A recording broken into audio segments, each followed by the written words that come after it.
Ushtria serbe duhet të krijojë njësi me dron sulmues, tha të mërkurën presidenti Aleksandar Vučić, ndërsa vendi ballkanik synon të modernizojë forcat e tij të armatosura nga teknologjia e vjetruar e epokës sovjetike. Beogradi ka blerë tashmë armë dhe pajisje moderne nga Europa, Izraeli dhe Kina dhe dëshiron të përshtasë strategjinë e tij ushtarake me luftën moderne. Serbia është ushtarakisht neutrale dhe po balancon një partneritet me NATO-n dhe aspiratat për t'u bashkuar me Bashkimin Evropian me lidhjet e saj me Rusinë dhe Kinën. Pas një takimi me komandantët e lartë ushtarak në Beograd, Vučić, komandanti suprem i ushtrisë, tha se kishte propozuar krijimin e një njësie të pajisur me dron sulmues me rreze të gjatë dhe dron që qëndrojnë pezull mbi zonën e goditjes përpara se të sulmojnë objektivin.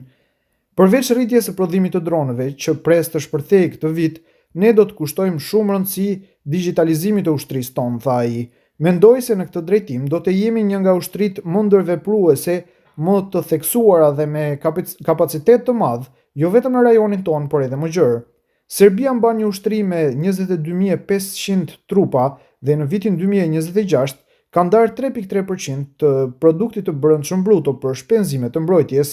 Riarmatosja e Serbisë ka shkaktuar kritika nga Kroacia, Bosnia dhe Kosova, fshinjet e saj dhe ish armiqtë e luftës nga vitet 90, të cilët e shohin këtë si kërcënim për stabilitetin e rajonit. Beogradi e mohon këtë.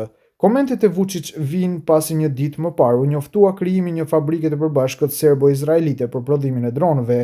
Në fillim të vitit 2025, Serbia bleu gjithashtu sisteme artillerie Puls të Izraelit dhe dron Hermes të prodhuara nga Elbit System për $335 milion, ndërsa në gusht 2025 bleu gjithashtu raketa me rreze të gjatë, dron dhe pajisje për luftë elektronike për rreth $1.6 miliard. Ajo ka bler avion transporti dhe helikopter nga Airbus dhe raketa e dron kinez.